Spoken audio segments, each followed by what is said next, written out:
Hello साथियों, welcome to PS study super fast dose में आप सभी का स्वागत है।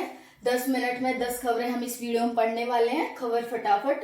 ये भारत का मैप है, इसके प्रति अपना हमेशा ही सेवा भाव रखें और हमेशा ही इसका सम्मान करें। 29 अक्टूबर 2022 की करंट अफेयर की न्यूज आप आज देख सकते हैं। सेशन बहुत ज्यादा इंपॉर्टेंट होने वाला है। वीडियो को ज्यादा से ज्यादा लाइक करें, शेयर करें, सब्सक्राइब करें और पूरी वीडियो देखें, ठीक है, और अपनी सोचने समझने की क्षमता विकसित करें। ओके, क्वेश्चन फर्स्ट है, हाल ही में भारतीय प्रतिस्पर्धा आयोग के अध्यक्ष संगीता वर्मा को बनाया गया है।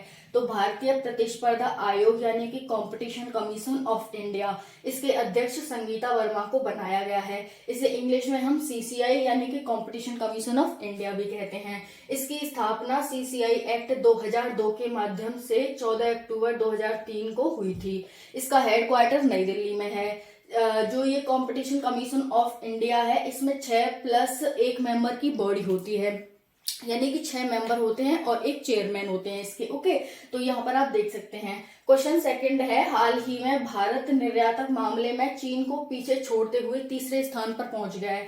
जो भारत है वो निर्यात के मामले में चीन को पीछे छोड़ करके तीसरे स्थान पर पहुंच गया है। ओके, तो यहाँ पर देख सकते हैं, यानी दुनिया का तीसरा सबसे ज्यादा निर्यात करने वाला देश बन गया है भारत। दूसरा मतलब तीसरा दुनिया का सबसे ज्यादा। ओके, तो नीदरलैंड, चीन और बांग्लादेश को भारत ने पीछे छोड़ दिया है। ओके, नेक्स्ट है, हाल ही में कर्नाटक राज्य की कैबिनेट ने अनुसूचित जाति जनजाति समुदाय के लिए 15% से बढ़ाकर 17% आरक्षण को कर दिया है। ठीक है, यहाँ पर पहले 15% था, अब उसे 17% कर दिया है और अनुसूचित जनजाति के लिए 3 से 7% करने का फैसला लिया है। ओके, तो कर्नाटक की राजधानी बेंगलुरु है और ये दक्षिण भारत का एक देश है, राज्य है कर्नाटक।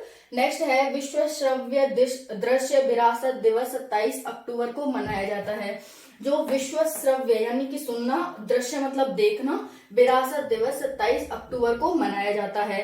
वर्ष 2005 से इसे यूनेस्को द्वारा मनाया जा रहा है, यानी कि यूनेस्को द्वारा इसकी घोषणा की गई थी 2005 में और तब से ये मनाया जा रहा है। ओके, इसका उद्देश्य क्या है? विश्व श्रव्य दृश्य विरासत दिवस का उद्देश्य है प्रत्येक व्यक्ति को दृश्य श्रव्य दस्तावेजों और अभिलिखित ध्वनि के महत्व और उनके संरक्षण के प्रति जागरूकता बढ़ाना है। ओके, नेक्स्ट है, यूनाइटेड स्टेट्स ग्रांड प्रिक्स का खिताब हाल ही में मैक्स वेरस्टैपेन ने जीता है।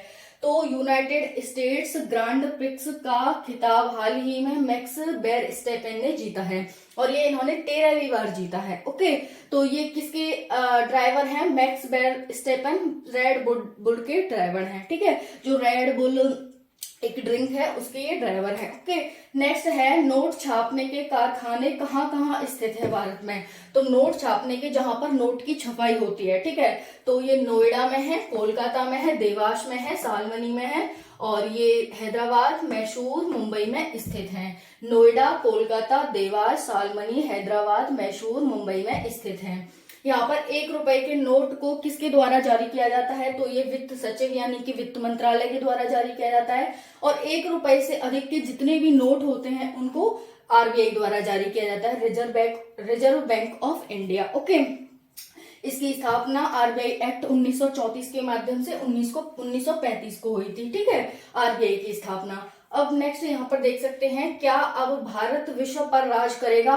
तो देखो, क्योंकि हम ये क्वेश्चन क्यों कर रहे हैं कि क्या अब भारत विश्व पर राज करेगा, क्योंकि आपको पता है अभी ब्रिटेन के जो प्रधानमंत्री हैं ऋषि सुनक बने हैं, लिज ट्रस को उन्होंने पीछे छोड़ दिया है। यहाँ पर और देख सकते हैं, राष्ट्रपति संतोकी हैं सूरीनाम के, वो भी भारतीय मूल के ही थे। ठीक है, ये भी भारतीय मूल के हैं, ये भी भारतीय मूल के थे। एंटोनियो कोस्टा जो प्रधानमंत्री थे पुर्तगाल के, वो भी इसी के थे, भारतीय मूल के ही थे। कमला हैरिस जो यूएसए की उपराष्ट्रपति हैं, वो भी कहाँ की थी? भारतीय मूल की थी। तो देखा जाए तो पूरे विश्व में क्या है, प्रधानमंत्री, राष्ट्रपति जैसे पदों पर भारतीय मूल के व्यक्ति जा रहे हैं। ठीक है, तो यही कारण है, यही क्वेश्चन हो रहा है कि क्या अब भारत विश्व पर राज करेगा। ओके, कभी ब्रिटेन ने विश्व पर राज किया था, तो क्या अब भारत विश्व में राज करेगा? ओके, और जो ये पीएम है, अगर आपके मन में एक क्वेश्चन आता है कि अगर ये भारतीय मूल के हैं तो फिर इन्हें अश्वेत क्यों कहा जाता है, तो इनके जो दादा दादी थे वो तो भारत में ही पैदा हुए थे, लेकिन ये क्या हुए थे, ये मतलब स्वतंत्रता से पहले, जब हमारा 1947 में भारत स्वतंत्र हुआ था, उससे पहले ही जो ऋषि सुनक के दादा दादी थे वो भारत से चले गए थे अफ्रीका, ठीक है, केन्या में रहने लग गए थे, जिसकी राजधानी नैरोबी है। ये अफ्रीका का एक देश है केन्या, ठीक है, मैंने मैप में पढ़ाया है आपको। तो वहां चले गए थे अफ्रीका। तो अफ्रीका के लोग तो थोड़े काले होते हैं, तो इस वजह से क्या हुआ, इनका रंग थोड़ा काला है, लेकिन पैदा ये ब्रिटेन में जाकर के हुए थे। समझ में आया? दादा दादी थे वो वहां चले गए अफ्रीका, फिर अफ्रीका काफी दिन रहे थे, फिर लेकिन जो ये ब्रिटिश ऋषि सुनक है वो यूके में पैदा हुए थे। तो आप ये कंफ्यूजन बिल्कुल पैदा ना करें कि जो पीएम ऋषि सुनक हैं वो भारत में पैदा हुए थे, अफ्रीका में, ब्रिटेन में जाके पैदा हुए थे, लेकिन वो है ना कल्चर का और थोड़ा इन्वायरमेंट का इन पर इफेक्ट पड़ा, जिससे इनका थोड़ा रंग डार्क है। ओके, यानी कि अश्वेत इन्हें कहा जा रहा है। ओके, भारत में इतने अश्वेत लोग नहीं रहते हैं, अफ्रीका के लोगों को अश्वेत कहा जाता है। ओके, तो यहाँ पर आप देख सकते हैं। और जो इनके दादा दादी थे वो पाकिस्तान के मुंजपारा में रहते थे, इसीलिए पाकिस्तान भी खुशी मना रहा है कि हमारा देश का मूल निवासी है वो एक वो बन गया है, ठीक है, यूके का प्रधानमंत्री बन गया, इसलिए पाकिस्तान भी इस चीज में खुशी मना रहा है। ओके, अब नेक्स्ट क्वेश्चन देख सकते हैं यहाँ पर। क्वेश्चन 8 है, म्यांमार के साथ भारत का कौन सा पहाड़ सीमा साझा करता है? तो आपको पता, पूर्वांचल का पहाड़ है उसको क्या कहा जाता है? उसको कहा जाता है पूर्वांचल का पहाड़। तो म्यांमार के साथ जो सीमा साझा करता है उसे पूर्वांचल का पहाड़ कहा जाता है। ओके, नेक्स्ट है, वुमेन्स एशिया कप 2022 का प्लेयर ऑफ द मैच का खिताब रेणुका सिंह ने जीता है। तो वुमेन्स एशिया कप 2022 का प्लेयर ऑफ द मैच का खिताब किसने जीता है? रेणुका सिंह ने जीता है। ओके, नीचे अगर आपको नहीं दिख रहा है तो मैं इसे नीचे कर देती हूँ, ठीक है। तो यहाँ पर आप देख सकते हैं women's Asia Cup 2022 player of the match का खिताब रेणुका सिंह ने जीता है। अब यहाँ पर देख सकते हैं क्वेश्चन 10, एनपीटी की फुल फॉर्म क्या है? नॉन प्रोलिफरेशन ट्रीटी है। नेक्स्ट है I2U2 क्या है? I2U2 इंडिया, इजराइल, यूएई और यूएसए का एक ग्रुप है, संगठन है। ओके, नेक्स्ट है रायसीना हिल्स कहाँ स्थित है? तो रायसीना हिल्स है वो नई दिल्ली में स्थित है, इसी पर क्या बना हुआ है? राष्ट्रपति भवन बना हुआ है। ओके, तो ये आप ध्यान रखें, रायसीना हिल्स कहाँ पर स्थित है? यहीं पर रायसीना डायलॉग हुआ था।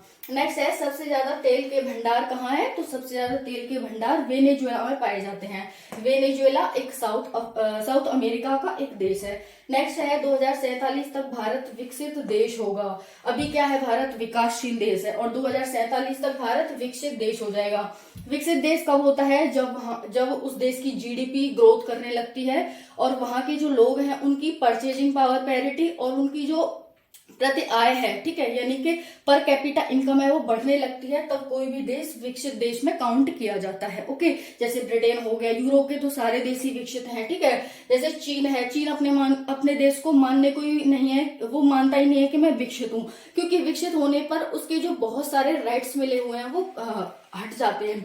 जैसे कि आप किसी भी देश में क्या है, अपने सामान को फ्री में ले जा सकते हो, जब आपको विकसित देश का दर्जा मिल जाएगा तो आप ऐसा नहीं कर सकते हैं। जब किसी भी देश में आप अपने सामान को एक्सपोर्ट करोगे तो उसमें बहुत ज्यादा आपके ऊपर ड्यूटी लगेंगी, ठीक है। तो विकसित और विकासशील होने का यही फायदा होता है, जब आप विकासशील होते हैं तो आपको बहुत सारी छूट दी जाती है, WTO के माध्यम से, UN के माध्यम से, और जो भी ये संगठन है इनके माध्यम से, ठीक है। बट आप जब विकासशील का दर्जा प्राप्त कर लेते हैं तो आपसे ये सारी छूटें हैं वो छीन ली जाती हैं, ठीक है। तो इसी वजह से चीन है वो अपने आप को विकसित नहीं मानता है, वो कहता है अभी हम विकासशील हैं। ओके, तो यहाँ पर आप देख सकते हैं, और यहाँ पर ये देख सकते हैं कि भारत ने ब्रिटेन को GDP में, PPP में, क्षेत्रफल में पीछे छोड़ दिया है। दुनिया पर ब्रिटेन राज करने वाला था, लेकिन फिर भी क्या है, वो क्षेत्रफल में भी भारत के बराबर नहीं है, यानी कि पूरी दुनिया को उसने जीता था, लेकिन फिर भी उसका क्षेत्रफल है वो इतना सा, और भारत इतना बड़ा है, ठीक है।